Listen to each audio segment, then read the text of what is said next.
కార్మికుల సమస్యలను పరిష్కరించాలని సిఐటియు నాయకులు ఆసన్న కోరారు.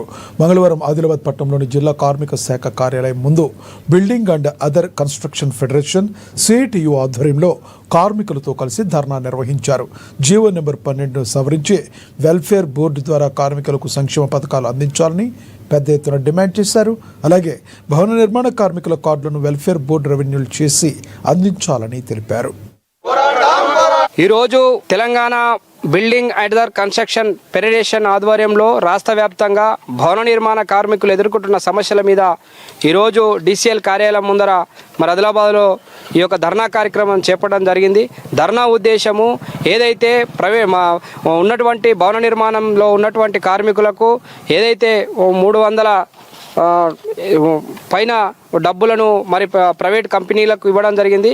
ఆ యొక్క డబ్బులను తిరిగి లేబర్ ఏదైతే ఉందో లేబర్ ఆఫీస్కు జమ చేయాలని చెప్పేసి ఉద్దేశంతో ఈ యొక్క ధర్నా కార్యక్రమం చెప్పడం జరిగింది. అదేవిధంగా జీవో నంబర్ 12 సవరించాలి. భవన నిర్మాణ కార్మికులకు క్లైమ్స్కి సంబంధించినటువంటి క్లైమ్స్ని కూడా చాలామంది కార్మికులు ఇవ్వలేని పరిస్థితులు ఉన్నారు, తీసుకోలేని పరిస్థితులు ఉన్నారు. కాబట్టి ప్రభుత్వము ఈ క్లైమ్స్ ఏవైతే ఉన్నాయో ఆ డబ్బుల్ని కూడా కార్మికుల ఖాతాల్లో జమ చేయాలని చెప్పేసి ఈ సందర్భంగా డిమాండ్ చేస్తున్నాము.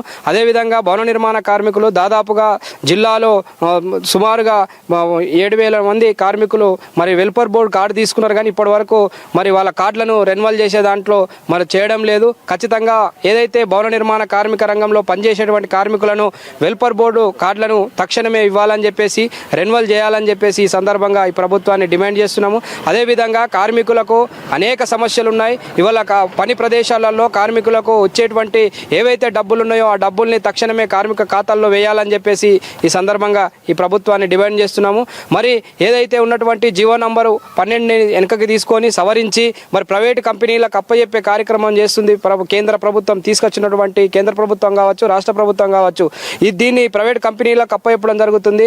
ఏదైతే వాళ్ళకి వచ్చేటువంటి డబ్బుల్ని ప్రైవేట్ కంపెనీలకు ఉన్నటువంటి ఈ కార్మిక శాఖలో ఉన్నటువంటి డబ్బుల్ని ప్రైవేట్ కంపెనీలకు అప్పచెప్పే కార్యక్రమం చేస్తున్నారు. కాబట్టి ఆ డబ్బుల్ని తిరిగి ఏదైతే కార్మిక శాఖకే ఇచ్చి ఆ డబ్బుల్ని కార్మికులకు ఖాతాల్లో జమ చేయాలని చెప్పేసి ఈ సందర్భంగా నేను